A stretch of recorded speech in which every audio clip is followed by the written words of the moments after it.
10 गणित unsolved paper वर्ष 2024 set 3 HX part 2 question number 6। यदि द्विघात समीकरण दिया गया है x square plus 2x minus P बराबर 0 का एक मूल यानी अल्फा बराबर दिया है -2, तो पी का मान बताना है। तो ये जो समीकरण दिया गया है इसकी तुलना हम द्विघात समीकरण से करेंगे। द्विघात समीकरण तुलना करेंगे, लिखेंगे द्विघात समीकरण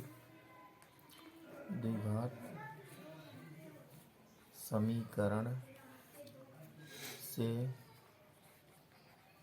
तुलना करने पर यहाँ से a बराबर आएगा 1, b बराबर आएगा 2 और c बराबर आएगा -p। तो लिखेंगे मूलों का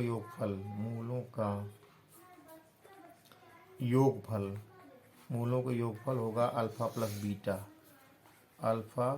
प्लस बीटा बराबर अल्फा का मान -2 है, होता बराबर -b बटे -2 प्लस बीटा का मान है 2, बीटा का मान नहीं पता है, बराबर -b का मान ये 2 हो जाएगा बटा a का मान 1 है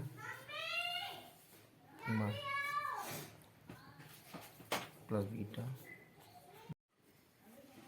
-2 प्लस बीटा इक्वल टू -2। तो यहाँ से -2 कट जाएगा, तो ये सिंप्लाई दैट हो जाएगा बीटा इक्वल टू ये -2 यहाँ उधर जाएगा +2 हो जाएगा, तो बीटा बराबर आ गया 0। ये बीटा का मान यहाँ 0 आ गया और अल्फा का मान यहाँ पे -2 दिया गया था। तो कह रहा है पी का मान, तो लिखेंगे मूलों का गुणनफल। मूलों के गुणनफल का सूत्र होता है alpha into beta equal to c/a। तो अल्फा का मान तो -2 है, लिख दिया -2 गुणे बीटा का मान आया 0 लिखेंगे बराबर c का मान है -p, ये लिखा c बराबर -p लिखेंगे बटे a। तो ये हुआ 0 आगे गुणा किया, दिया गया -p बटे a। तो यहाँ एक मान कर तिरक गुणा करेंगे हम, तो ये हो गया -p का नंबर -p आ गया बराबर a0 हम 0 आ गया, तो दिस इम्प्लाई दैट p बराबर 0। ये उत्तर आया p बराबर 0, ये सही है विकल्प नंबर a, लेकिन a सही है। यही आंसर। Question number 7।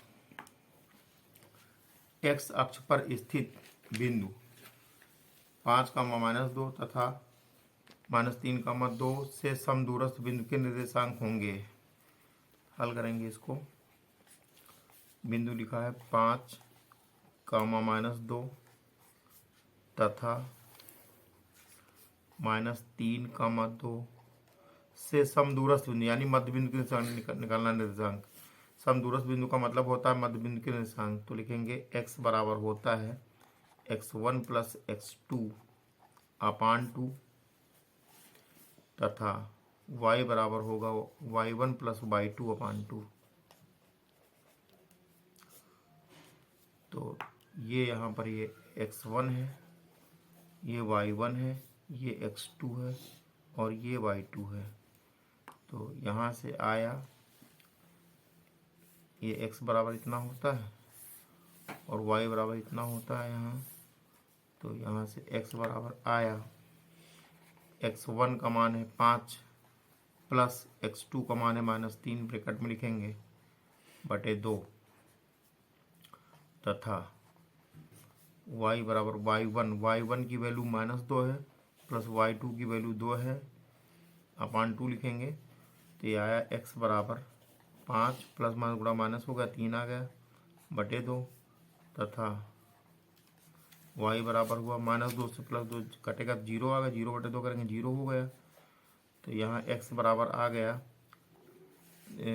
2 बटे 2, 5 से 3 जाएगा 2 बचेगा, 2 बटे 2 आ गया। तो x बराबर कट के आएगा 1। दिस इम्प्लाइज दैट x = 1 तथा y इक्वल टू आ गया 0। तो निर्देशांक क्या हुए? तो निर्देशांक x कामा y बराबर होगा 1,0। यही हमारा आंसर हुआ। विकल्प नंबर है 1,0 डी में, अतः विकल्प डी सही है।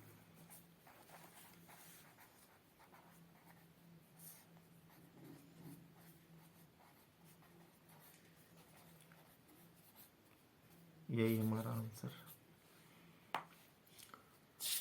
क्वेश्चन नंबर 8, समीकरण 2x² माइनस 5x प्लस 4 बराबर 0 के मूलों की प्रकृति होगी। समीकरण दिया गया है 2x² माइनस 5x प्लस 4 बराबर 0।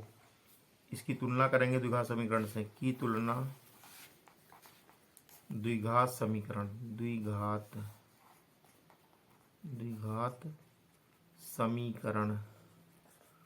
समीकरण होता है ax² plus bx plus c बराबर 0 से करने पर। तो यहाँ से x² का स्क्वायर है, एक जगह 2 है, यानी a बराबर 2। यहाँ से हुआ a बराबर 2 कॉमा b बराबर -5 तथा c बराबर 4। तो अब मूलों की प्रकृति निकालना, विविध कर निकालना पड़ेगा। विविध कर बराबर होता है b² माइनस 4ac। तो यहाँ से b का मान -5 है, तो -5 का स्क्वायर लिखेंगे, -4 a का मान है 2 गुणे c का मान है 4। तो -5 स्क्वायर 25 हो जाएगा, और -4 दूनी 8, 8 चौक 32, ये 32 आया, बचेगा -7। तो चूंकि विविध कर का जो मान आया है, विविध कर का मान आया <0, विविध कर का मान ये आया <0, 0 से छोटा है, माइनस में आ रहा, अतः मूल काल्पनिक होंगे। लिखेंगे अतः मूल काल्पनिक होंगे।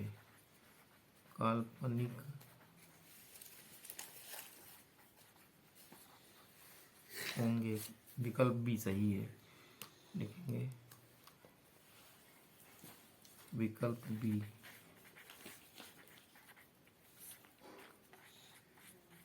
सही है। यही हमारा आंसर हो गया। अब क्वेश्चन नंबर 9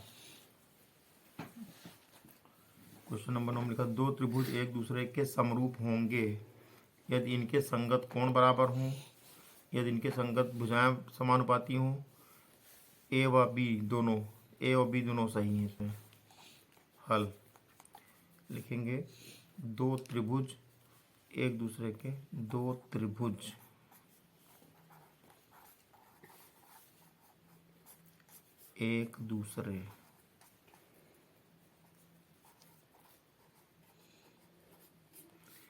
के समरूप होंगे यदि इनके संगत कोण बराबर हों तथा इनकी संगत भुजाएं समानुपाती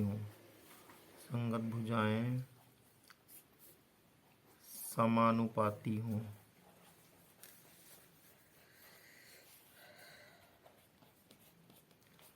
अतः विकल्प सी सही है। अतः विकल्प सी से, विकल्प सी में दोनों चीज़ें दी गई हैं, विकल्प सी सही है। यही हमारा आंसर हो गया। क्वेश्चन नंबर 10, चित्र में DOC समरूप है, चित्र में ODC समरूप है, त्रिभुज OB एक है। यदि OBC बराबर 125 अंश है और CDO बराबर 70 अंश है तो कोण OAB का मान निकालना है। तो यहाँ पर हम लिखेंगे, इसको हल करेंगे।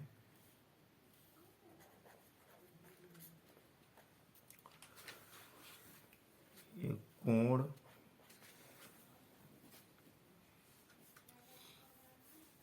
BOC, कोण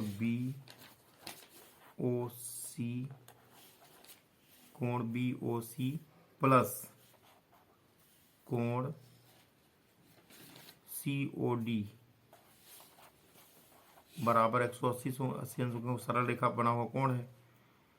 तो यहाँ पर BOC का मान दिया है 125, तो 125 अंश यहाँ लिख देंगे, प्लस कोण COD बराबर 180 अंश यहाँ लिखेंगे।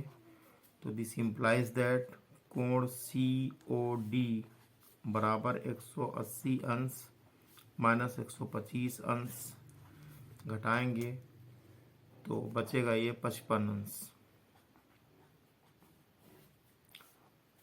तो इसका मतलब हुआ कि कोण COD बराबर 55 अंश, अर्थात इधर वाला कोण जो ये है ये 55 अंश आ गया। तो चूंकि त्रिभुज के तीनों कोणों का योग 180 अंश होता है, चूंकि त्रिभुज के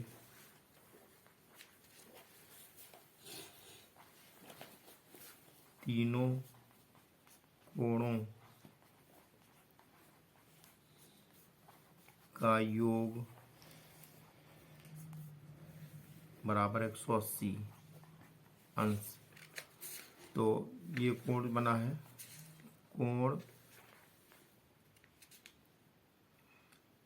CDO प्लस कोण COD प्लस कोण OCD बराबर 180 अंश होगा। यहाँ से ये कोण दिया गया है, यहाँ पर CDO 70 अंश दिया गया है, यहाँ 70 अंश लिखेंगे, प्लस COD आया है 55 अंश, यहाँ 55 अंश लिखेंगे, प्लस कोण OCD बराबर 180 यहाँ लिखा जाएगा।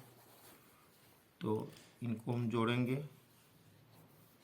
125 अंश आया जोड़ के वाला, प्लस कोण OCD बराबर 180 अंश हुआ।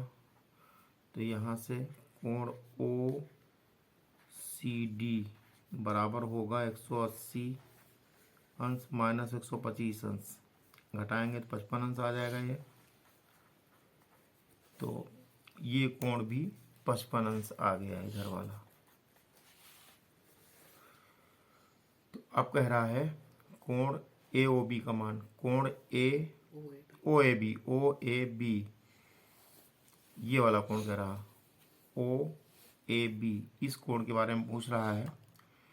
तो यहाँ से OAB, क्योंकि दो समांतर रेखाओं को, ये समांतर रेखा ये वाली एक ये, यानी CD और AB समांतर रेखा है, इनको एक तिर्यक रेखा AC काट रही है, इनसे बने एकांतर कोण बराबर होंगे, अर्थात ये कोण इस कोण के बराबर होगा। ये 55 है तो ये भी 55 होगा फिर। तो हो जाएगा यहाँ पर कि कोण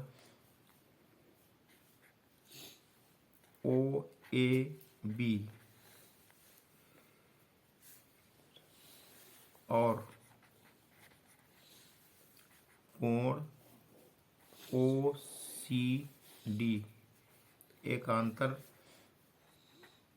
कोण हैं, इसलिए कोण ओ ए बी बराबर होगा कोण ओ सी डी के बराबर 55 अंश। बराबर 55 अंश आया तो विकल्प ए में सही लिखेंगे, अतः विकल्प ए सही है। अतः विकल्प ए सही है, यही आंसर हो गया।